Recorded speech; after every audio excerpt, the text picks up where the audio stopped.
1 അധ്യായം 7.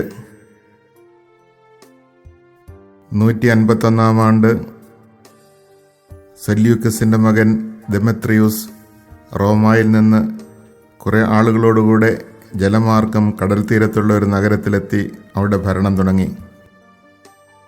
അവൻ പിതാക്കന്മാരുടെ രാജധാനിയിൽ പ്രവേശിച്ചപ്പോൾ അവനെ ഏൽപ്പിച്ചു കൊടുക്കുവാൻ വേണ്ടി പട്ടാളം അന്തിയോക്കസിനെയും ലിസിയാസിനെയും പിടികൂടി. ഇതറിഞ്ഞ രാജാവ് പറഞ്ഞു, അവരുടെ മുഖം കാണാൻ എനിക്ക് ഇടവരാതിരിക്കട്ടെ. അതനുസരിച്ച് സൈന്യം അവരെ വധിച്ചു. ദെമത്രിയൂസ് സിംഹാസനാരൂഢനായി. ഇസ്രായേലിലെ നിയമനിഷേധകരും അധർമ്മികളുമായ എല്ലാവരും അവനോട് ചേർന്നു. പ്രധാന പുരോഹിതനാകാൻ മോഹിച്ച അൽക്കീമൂസ് ആയിരുന്നു അവരുടെ നേതാവ്. അവർ ജനങ്ങൾക്കെതിരെ രാജസന്നിധിയിൽ ഇപ്രകാരം കുറ്റാരോപണം നടത്തി: യൂദാസും സഹോദരന്മാരും കൂടി അങ്ങയുടെ മിത്രങ്ങളെ നശിപ്പിക്കുകയും ദേശത്ത് നിന്ന് ഞങ്ങളെ തുരത്തുകയും ചെയ്തിരിക്കുന്നു. അങ്ങ് വിശ്വസ്തനായ ഒരാളെ അയച്ചാലും അവൻ ചെന്ന് ഞങ്ങൾക്കും അങ്ങയുടെ രാജ്യത്തിനും യൂദാസ് എത്രയോ നാശങ്ങൾ വരുത്തിയെന്ന് മനസ്സിലാക്കി അവരെയും അവരുടെ പിണിയാളുകളെയും ശിക്ഷിക്കട്ടെ. തൻ്റെ സുഹൃത്തുക്കളിലൊരുവനും നദിക്ക് അക്കരെയുള്ള പ്രദേശത്തെ ഭരണാധിപനുമായ ബെക്കിദേസിനെ രാജാവ് തിരഞ്ഞെടുത്തു. അവൻ രാജ്യത്തെ സുസമ്മതനും രാജാവിനോട് വിശ്വസ്തനുമായിരുന്നു. ഇസ്രായേല്യരോട് പ്രതികാരം ചെയ്യുന്നതിനുള്ള കൽപ്പനയുമായി രാജാവ് അവനെ അയച്ചു. അധർമ്മിയായ അൽക്കീമൂസിനെ മഹാപുരോഹിതനായി നിയമിച്ച് അവനെയും കൂട്ടത്തിൽ വിട്ടു. അവർ വലിയൊരു സൈന്യവുമായി യൂദാദേശത്തെത്തി യൂദാസിനോടും സഹോദരന്മാരോടും സഖ്യം ചെയ്യാമെന്ന വ്യാജ സന്ദേശവുമായി ബക്കിദസ് ദൂതന്മാരെ അയച്ചു.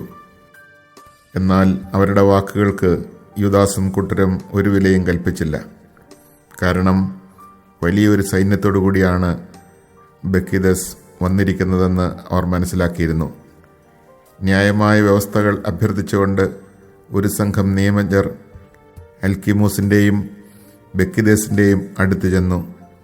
ഇസ്രായേല്യരിൽ ഹസിദേയരാണ് സമാധാന അഭ്യർത്ഥനയുമായി ആദ്യം ചെന്നത്. അവർ പറഞ്ഞു, അഹ്റോൻ്റെ വംശപരമ്പരയിൽപ്പെട്ട ഒരു പുരോഹിതനാണല്ലോ സൈന്യവുമായി വന്നിരിക്കുന്നത്. അവൻ നമ്മെ ദ്രോഹിക്കുകയില്ല. അൽക്കീമൂസ് സമാധാനപ്രിയനായി അവരോട് സംസാരിച്ചു.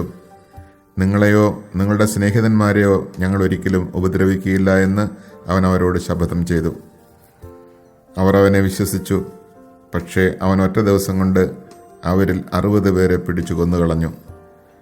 അങ്ങയുടെ വിശുദ്ധരുടെ ശരീരങ്ങൾ അവർ ജെറുസലമിന് ചുറ്റും ചിതറിച്ചു. അവരുടെ രക്തം അവിടെയെല്ലാം ചൊരിഞ്ഞു. അവരെ സംസ്കരിക്കാൻ ആരുമുണ്ടായിരുന്നില്ല എന്ന് എഴുതപ്പെട്ടിരുന്ന വചനം അനുസരിച്ച് തന്നെ അവരെക്കുറിച്ചുള്ള ഭയവും സംഭ്രാന്തിയും ജനത്തിനിടയിൽ വ്യാപിച്ചു. അവർ പറഞ്ഞു, സത്യവും നീതിയും ഇല്ലാത്തവരാണ് ഇവർ. ശപഥം ചെയ്തുറപ്പിച്ച ഉടമ്പടി ഇവർ ലംഘിച്ചിരിക്കുന്നു. ഇതിനകം ബക്കിദസ് ജെറൂസലമിൽ നിന്ന് ബത്സൈത്തിൽ പോയി പാളയമടിച്ചു. തൻ്റെ പക്ഷം ചേർന്നവരിൽ വളരെ പേരെയും ജനങ്ങളിൽ ചിലരെയും അവൻ സൈന്യമയച്ച് പിടിച്ചു കൊന്ന് ഒരു വലിയ കുഴിയിലെറിഞ്ഞു. അവൻ രാജ്യം അൽക്കീമൂസിനെ ഏൽപ്പിച്ചു. സഹായത്തിന് ഒരു സേനയെയും നിർത്തി. ബക്കിദസ് രാജസന്നിധിയിലേക്ക് മടങ്ങി. അൽക്കീമൂസ് പ്രധാന പുരോഹിതനാകാൻ കിണഞ്ഞ് പരിശ്രമിച്ചു. ജനത്തെ അലട്ടിയിരുന്നവർ അവനോട് ചേർന്നു. യൂദാദേശം അവർ കീഴടക്കി. ഇസ്രായേലിന് കനത്ത നാശം വരുത്തുകയും ചെയ്തു. അൽക്കീമൂസും അനുയായികളും ഇസ്രായേൽക്കാരോട് ചെയ്ത ദ്രോഹങ്ങൾ യൂദാസ് കണ്ടു. അത് വിജാതീയർ ചെയ്തതിനേക്കാൾ അധികമായിരുന്നു. യൂദായിൽ ചുറ്റുമുള്ള പ്രദേശങ്ങളിലെല്ലാം സഞ്ചരിച്ച് കൂറുമാറിയ ആളുകളോട് യൂദാസ് പ്രതികാരം ചെയ്തു. നഗരവാസികൾ നാട്ടിൻപുറത്തേക്ക് കടക്കാതെ പ്രതിരോധവും ഏർപ്പെടുത്തി. യൂദാസും കൂട്ടരും ശക്തി ആർജിച്ചു വരികയാണെന്നും അവരെ എതിരിടാൻ തനിക്ക് സാധ്യമല്ലെന്നും അൽക്കീമൂസ് മനസ്സിലാക്കി. അതിനാൽ അവൻ രാജാവിൻ്റെ അടുക്കലെത്തി അവർക്കെതിരെ ദുരാരോപണങ്ങൾ നടത്തി. തന്മൂലം രാജാവ് യഹൂദരെ നശിപ്പിക്കുവാനുള്ള കൽപ്പനയുമായി തൻ്റെ പ്രഗത്ഭ സൈന്യാധിപന്മാരിൽ ഒരുവനും ഇസ്രായേലിൻ്റെ ബദ്ധശത്രുവുമായ നിക്കാനോറിനെ അയച്ചു. നിക്കാനോർ ഒരു വലിയ സൈന്യവുമായി ജെറുസലമിൽ ചെന്നു. അവൻ യൂദാസിനും സഹോദരന്മാർക്കും വഞ്ചനാപരമായ ഈ സമാധാന സന്ദേശം അയച്ചു: നമ്മൾ തമ്മിൽ യുദ്ധം ഉണ്ടാകാതിരിക്കട്ടെ. നിങ്ങളെ സൗഹാർദ്ദപൂർവ്വം സന്ദർശിക്കാൻ കുറച്ചുപേരുമായി ഞാൻ വരാം. അവർ യൂദാസിൻ്റെ അടുത്തെത്തി. അവർ പരസ്പരം സമാധാനാശംസകൾ നേർന്നു. എന്നാൽ വൈരി യൂദാസിനെ പിടികൂടാൻ ഒരുങ്ങിയിരുന്നു. ചതിക്കണമെന്ന ഉദ്ദേശത്തോടെയാണ് നിക്കാനോർ വന്നിരിക്കുന്നതെന്ന് യൂദാസ് ഗ്രഹിച്ചു. അവൻ ഭയപ്പെട്ട് നിക്കാനോറിനെ വീണ്ടും കാണാൻ വിസമ്മതിച്ചു. തൻ്റെ തന്ത്രം പുറത്തായെന്ന് അറിഞ്ഞപ്പോൾ അവനുമായി ഏറ്റുമുട്ടുന്നതിന് നിക്കാനോർ കഫർസലായിലേക്ക് പോയി. അവൻ്റെ സൈന്യത്തിലെ 500ഓളം പേർ നിലംപതിച്ചു. ശേഷിച്ചവർ നഗരത്തിലേക്ക് പലായനം ചെയ്തു. ഇത് കഴിഞ്ഞ് നിക്കാനോർ സിയോൻ മലയിലേക്ക് പോയി. ദേവാലയത്തിൽ നിന്ന് ചില പുരോഹിതന്മാരും ജനപ്രമാണികളും അവനെ സൗഹാർദ്ദപൂർവ്വം സ്വീകരിക്കാനും രാജാവിന് വേണ്ടി അർപ്പിക്കപ്പെട്ടുകൊണ്ടിരുന്ന ദഹനബലി കാണിക്കാനും വേണ്ടി പുറത്തേക്ക് വന്നു. എന്നാൽ അവൻ അവരെ പരിഹസിക്കുകയും നിന്ദിക്കുകയും ധിക്കാരപൂർവ്വം ദുഷിച്ച് സംസാരിക്കുകയും ചെയ്തു. അവൻ രോഷാകുലനായി ശപഥം ചെയ്തു: ഇപ്രാവശ്യം യൂദാസും സൈന്യവും എൻ്റെ കയ്യിൽ ഏൽപ്പിക്കപ്പെടുന്നില്ലെങ്കിൽ ഞാൻ സുരക്ഷിതനായി മടങ്ങി വരുമ്പോൾ ഈ ആലയം അഗ്നിക്കിരയാക്കും. അനന്തരം അവൻ ക്രൂദ്ധനായി ഇറങ്ങിപ്പോയി. ഇത് കേട്ട പുരോഹിതന്മാർ അകത്തേക്ക് കയറി ബലിപീഠത്തിനും ശ്രീകോവിലിനും അഭിമുഖമായി നിന്ന് വിലപിച്ചുകൊണ്ട് പറഞ്ഞു: അങ്ങയുടെ നാമത്തിൽ അറിയപ്പെടാൻ ഈ ആലയത്തെ അങ്ങ് തിരഞ്ഞെടുത്തു. അങ്ങയുടെ ജനത്തിന് പ്രാർത്ഥിക്കാനും യാചിക്കാനുമുള്ള ആലയമായിട്ട് തന്നെ. ഇവനോടും ഇവൻ്റെ സൈന്യത്തോടും പ്രതികാരം ചെയ്യുക. അവരെല്ലാവരും വാളിന് ഇരയാകട്ടെ. അവരുടെ ദൈവദൂഷണങ്ങൾ അങ്ങ് ഓർക്കുക. അവർ ഇനി നിമിഷനേരം ജീവിക്കാതിരിക്കട്ടെ. നിക്കാനോർ ജെറുസലമിൽ നിന്ന് ബേത്ത്ഹോറോണിലെത്തി പാളയമടിച്ചു. സിറിയൻ പട്ടാളം അവനോട് ചേർന്നു. യൂദാസ് 3000 സൈനികരോടുകൂടി അദാസായിലും പാളയമടിച്ചു. അവൻ പ്രാർത്ഥിച്ചു.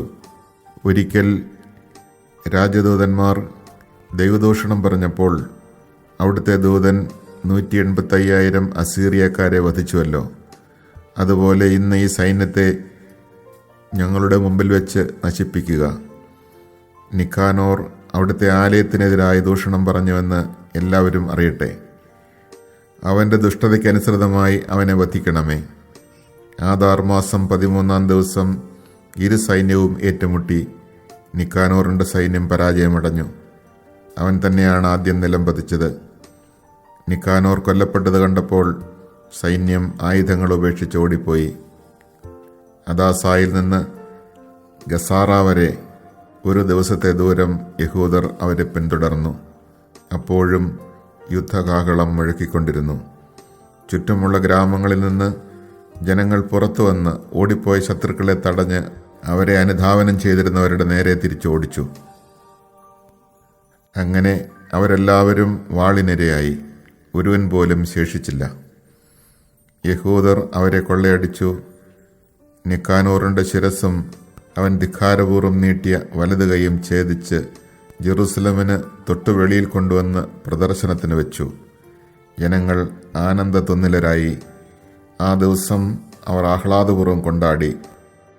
ആണ്ടുതോറും ആദാർ മാസം 13-ാം ദിവസം ഇതിൻ്റെ ഓർമ്മദിനമായി ആഘോഷിക്കണമെന്ന് അവർ നിശ്ചയിച്ചു. അങ്ങനെ യൂദാദേശത്ത് കുറെ കാലത്തേക്ക് സ്വസ്ഥത കൈവന്നു.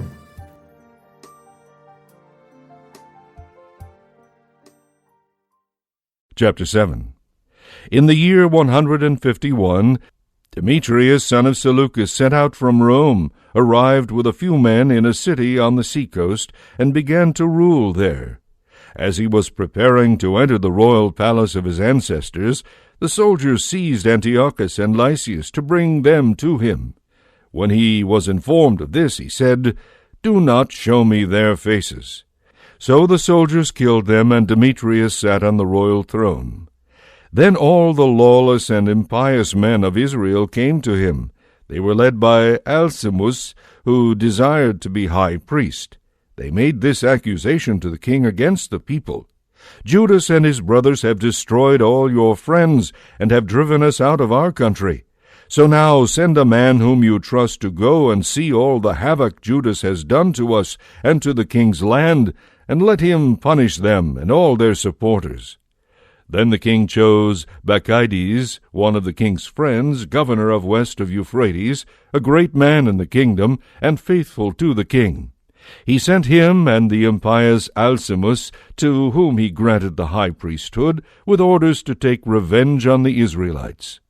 They set out, and on arriving in the land of Judah with a great army, sent messengers who spoke deceitfully to Judas and his brothers in peaceful terms.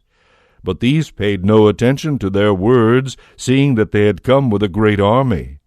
A group of scribes, however, gathered about Alcimus and Bacchides to ask for a just agreement. The Hasidians were the first among the Israelites to seek peace with them, for they said, "A priest of the line of Aaron has come with the army, and he will not do us any wrong." He spoke with them peacefully and swore to them, "We will not try to injure you or your friends." So they trusted him. But he arrested 60 of them and killed them in one day, according to the text of Scripture. "The flesh of your saints they have strewn, and their blood they have shed round about Jerusalem, and there was no one to bury them." Then fear and dread of them came upon all the people, who said, "There is no truth or justice among them. They violated the agreement and the oath that they swore." Bacchides withdrew from Jerusalem and pitched his camp in Bethsaith. He had many of the men arrested who deserted to him, throwing them into the great pit. He handed the province over to Alcimus, leaving troops to help him, while he himself returned to the king. Alcimus spared no pains to maintain his high priesthood, and all those who were disturbing their people gathered about him. They took possession of the land of Judah, and caused great distress in Israel.